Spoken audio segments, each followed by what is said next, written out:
Start from Gilgal. Gilgal itu adalah sebuah kota kecil di dekat Yeriko. Dan kota ini punya arti yang penting, baik secara jasmani maupun secara rohani. Jadi setelah mereka menyeberang sungai Yordan di kitab Yosua, maka kota pertama yang mereka datangi atau tempat waktu itu adalah satu tempat yang bernama Gilgal. Beberapa fakta tentang Gilgal. Yang pertama, Gilgal adalah tempat perkemahan yang pertama setelah bangsa Israel masuk ke tanah Kanaan. Jadi bangsa Israel masuk ke tanah Kanaan itu mulai dari arah timur. Sebab itu dikatakan di dalam Yosua, pertama-tama mereka harus menyeberang sungai Yordan. Kemudian mereka datang ke satu tempat yang bernama Gilgal. Dan di situ mereka berkemah. Jadi ini adalah tempat perkemahan bangsa Israel yang pertama. Yang kedua, Gilgal juga sekaligus adalah tempat pertama di mana tabernakel Musa dipancangkan di tanah Kanaan. Jadi ketika mereka sudah masuk tanah Kanaan, maka tempat pertama di mana tabernakel Musa berdiri adalah di Gilgal, itu dengan sendirinya. Sebab di mana bangsa Israel berkemah, terlebih dahulu mereka harus mendirikan kemah Musa atau tabernakel itu.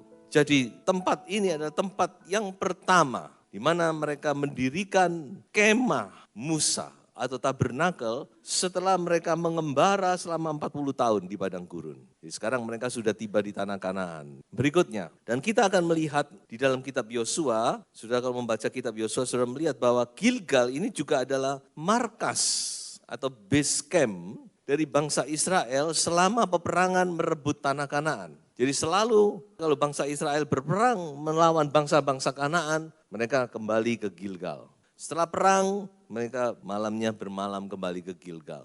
Jadi ini adalah base camp mereka. Nah itulah sebabnya Gilgal ini penting bagi bangsa Israel dan juga punya arti penting bagi kita. Tuhan mau kita kembali ke Gilgal. Tuhan mau kita start dari Gilgal. Mengapa demikian? Mengapa bangsa Israel harus kembali lagi ke Gilgal? Perang kembali lagi ke Gilgal. Demikian juga dengan hidup kita. Mari kita kembali ke Gilgal. Bangsa Israel menyeberang sungai Yordan. Mereka masuk di era yang baru. Tapi harus start dari Gilgal. Nah mengapa Gilgal itu penting? Ternyata ada banyak hal yang terjadi. Tapi sebelumnya saya mau terlebih dahulu menerangkan. Karena ternyata Gilgal itu sebuah nama yang punya arti. Arti Gilgal itu circle, sesuatu yang bulat.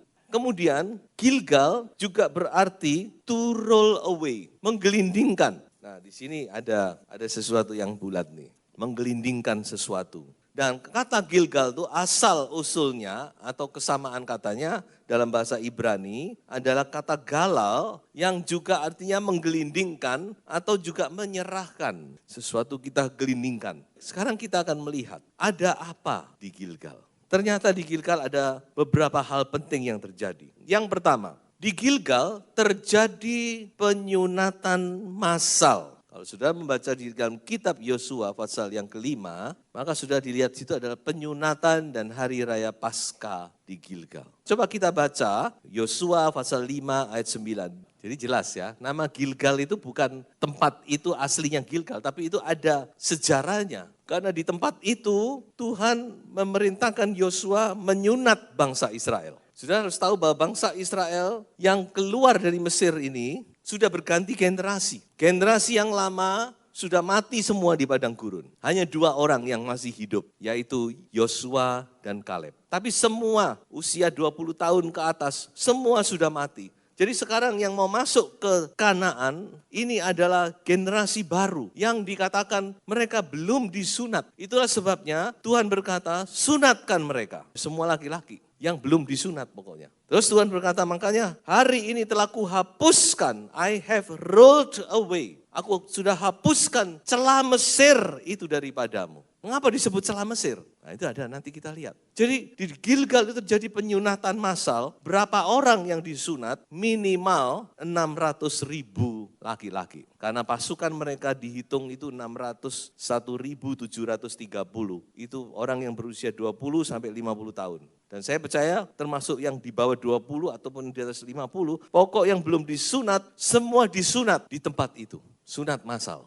Makanya sampai dikatakan mereka hasil sunat itu dinamakan Bukit Kulit Katan. Karena 600.000 lebih yang disunat. Nah ini yang terjadi di Gilgal. Sebelum mereka berperang untuk merebut tanah Kanaan. Maka pertama-tama Tuhan mau mereka disunat lebih dahulu. Tentu kita tidak perlu disunat sekarang. Roma 2 ayat 29 dikatakan sekarang kita ini sunat-sunat rohani. Bukan lagi sunat jasmani.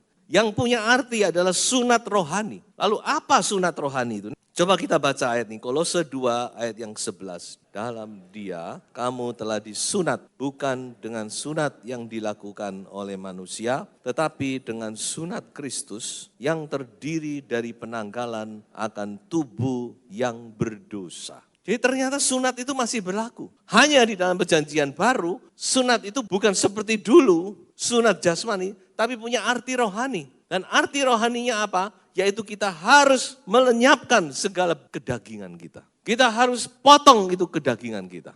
Sebelum kita memperoleh Yeriko, sebelum Tuhan mewariskan tanah Kanaan, sebelum Tuhan membawa bangsa Israel menikmati tanah yang berlimpah susu dan madu. Kelimpahan dalam Tuhan. Maka mereka mau tidak mau, semua harus disunat. Harus kedagingan dipotong, baru bisa maju satu langkah. Karena daging itu tidak berguna. Kalau ada bagian tubuh manusia yang tidak berguna, ada dua. Saya bicara sekarang tentang medis ya. Yang pertama adalah appendix, yang kedua adalah kulit katan. Tapi appendix ini masih kontroversial. Mungkin di masa-masa kecil masih dibutuhkan untuk menunjang pertahanan tubuh kita. Tapi setelah kita besar sudah nggak dibutuhkan. Appendix itu usus buntu. Dan yang kedua, yang sama sekali tidak dibutuhkan adalah kulit katan. Sesuatu yang tidak berguna. Makanya dalam masyarakat Yahudi, anak itu umur 8 hari, anak pria itu harus disunat. Yesus itu disunat. Tapi kalau kita sekali lagi sunat dan sunat bagi kita nggak ada arti rohani, saudara. Jadi daging itu harus dimusnahkan karena sama sekali tidak berguna. Injil Yohanes pasal 6 ayat 63 berkata, rohlah yang memberi hidup, daging sama sekali tidak berguna. Perkataan-perkataan yang kukatakan kepadamu adalah roh dan hidup. Bukan saja tidak berguna, daging itu sama sekali tidak berguna, bahkan bisa mencelakakan kita. Amin. Seperti kulit katan, tidak ada gunanya sedikit pun, harus dipotong. Allah berfirman kepada Yosua, sunat seluruh bangsa ini. Sebelum kamu maju lebih jauh, sebelum aku berikan tanah ini kepadamu. Sunat. So itu mari kita mau dari Gilgal, dari sebuah pertobatan, meninggalkan seluruh bentuk kedagingan. Karena banyak anak Tuhan, daging kita ini masih kuat sekali. Makanya tidak jarang ada persengketaan, ada perselisihan, ada ini, ada macam-macam sudah terjadi. Karena dagingnya ini masih kuat. Padahal itu sama sekali tidak berguna. No benefit at all. Tidak ada artinya, tidak ada gunanya lagi. Makanya Tuhan katakan potong itu. So itu saya menghimbau kita, mari untuk kita hidup dalam pertobatan. Amin.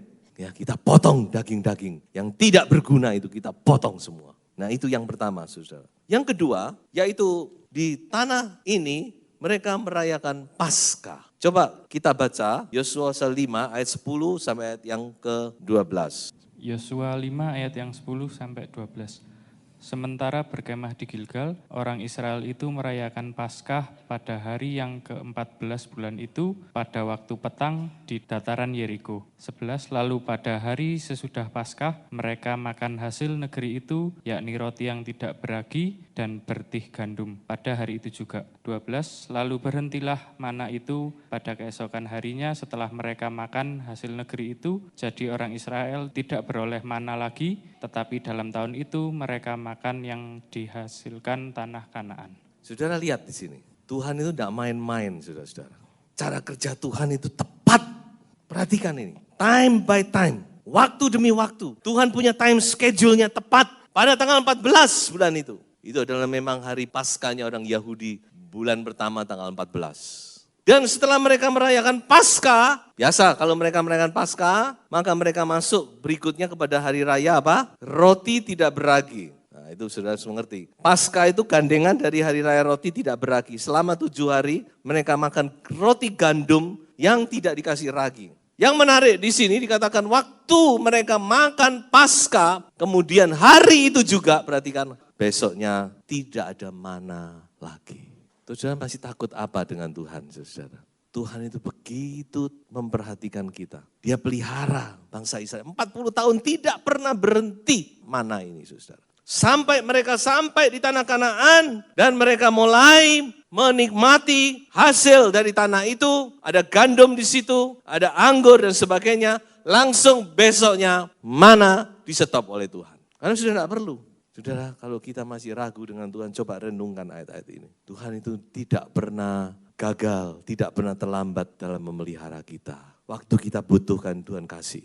Waktu tidak dibutuhkan ya sudah. Jadi saudara, ini kita melihat luar biasanya Tuhan. Bangsa Israel merayakan Paskah yang pertama kali di tanah Kanaan, yaitu di Gilgal. Dan kita tahu bahwa Paskah itu adalah gambaran dari, pertama adalah salib Kristus, dan kedua adalah perjamuan suci. Karena di perjamuan suci inilah terjadi persekutuan. Persekutuan antara kita dengan Tuhan, Tuhan dengan kita. Kita bersekutu di meja perjamuan. Seperti antara orang tua dengan anak, bersekutu. Tempat persekutuan yang terbaik itu di meja makan. Kita bisa omong-omong, kita bisa sharing dan sebagainya. So itu kita mulai dengan persekutuan. Coba kita baca 1 Yohanes pasal 1 ayat yang ketiga. Apa yang telah kami lihat, yang telah kami dengar itu, kami beritakan kepada kamu juga supaya kamu pun beroleh persekutuan dengan kami. Dan persekutuan kami adalah persekutuan dengan Bapa dan anaknya Yesus Kristus.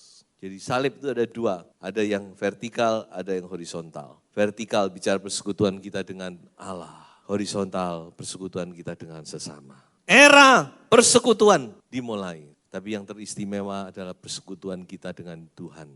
Intimasi, keakraban. Mari kita kembali kepada persekutuan ini. Kita akrab dengan Tuhan. Bersekutu dengan Tuhan. Inilah Gilgal. Dimulai dengan Paskah. Dengan sebuah persekutuan yang indah dengan Tuhan. Dan terus persekutuan ini sampai Tuhan Yesus datang kedua kali.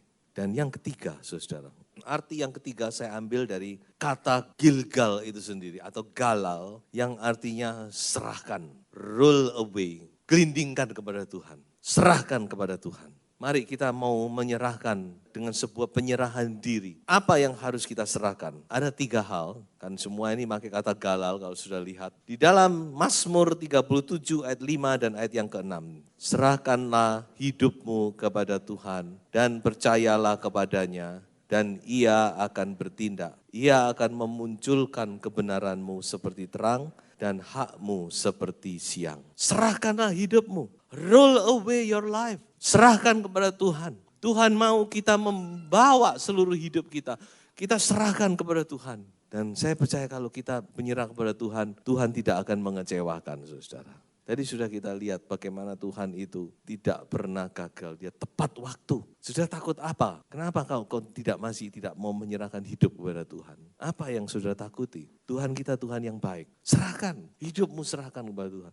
Roll away your life. Serahkan kepada Tuhan dan percaya kepadanya. Dan ia akan bertindak. Dia akan bela kita. Tidak usah takut. Walaupun mungkin ada suara ini, suara itu, suara ini, suara itu. Prediksi ini, prediksi itu, saudara-saudara. Tidak perlu takut. Kita tidak menyerahkan hidup kita kepada hal-hal itu. Tapi kita menyerahkan hidup kita kepada Tuhan. Yang maha kuasa itu. Tuhan yang sanggup menjaga dan memelihara kita. Tuhan yang sanggup menolong kita. Sebab itu mari kita serahkan. Roll away. Gelindingkan hidupmu. Sudah tidak ada di tangan kita lagi. Sudah di tangannya Tuhan. Yang berikutnya, Amsal 16 ayat 3. Serahkanlah perbuatanmu kepada Tuhan, maka terlaksanalah segala rencanamu. Perbuatanmu, rencanamu, serahkan itu kepada Tuhan. Sudah punya rencana apa? Bawa, serahkan kepada Tuhan. Tuhan engkau tahu yang terbaik. Tuhan engkau lebih tahu dari aku. Kadang-kadang kita terlalu pelit. Kita maunya rencana kita harus jadi, harus begini, harus ini. Gak bisa, saudara. Apalagi zaman sekarang gak bisa gitu. Serahkan kepada Tuhan. Rencanamu, serahkan kepada Tuhan. Saudara gak usah khawatir. Tuhan berpikir lebih dari kita. Ada ayat berkata dia menjawab kita melakukan jauh melebihi dari apa yang kita doakan dan pikirkan. Pikiran kita terbatas, sangat terbatas. Jangankan tahun depan, besok mau terjadi apa aja kita nggak tahu. Jadi itu mari kita belajar menyerahkan seluruh rencana kita di dalam tangan Tuhan. Dan yang ketiga adalah 1 Petrus pasal 5 ayat 7. Sebab ia yang memelihara kamu. Serahkanlah segala kekhawatiranmu kepadanya. Kekhawatiranmu. Orang ini banyak khawatir bukan? Nanti khawatir ini, khawatir itu, sudah bagaimana ini, bagaimana itu. Khawatir tentang suami, khawatir tentang istri, khawatir tentang pekerjaan, khawatir tentang kesehatan, khawatir tentang anak, dan sebagainya, dan sebagainya. Tapi Tuhan berkata, serahkan. Gilgal, Galal, roll away to me. Serahkan kepadaku, kata Tuhan. Segala yang saudara takutkan, kekhawatiranmu, itu kita serahkan kepada Tuhan. Karena apa? Sebab Ia yang memelihara kamu. Amin. Yang memelihara kita siapa? Tuhan Yesus Kristus, Juru Selamat yang setia. Bukan manusia, tapi Dia yang memelihara kita, saudara. Sebab itu mari kita bawa hidup kita kepada Tuhan. Mulailah start from Gilgal. Mulai dari pertobatan, mulai dengan persekutuan, dan mulailah dengan penyerahan diri. Saya percaya kita akan mendapat kemenangan demi kemenangan. Amin. Bangsa Israel dipimpin oleh Tuhan di tanah Kanaan dari kemenangan kepada kemenangan, dari kemenangan kepada kemenangan, dari kemenangan kepada kemenangan. Tetapi semua dimulai dari sebuah tempat yang bernama Gilgal. Tuhan Yesus memberkati.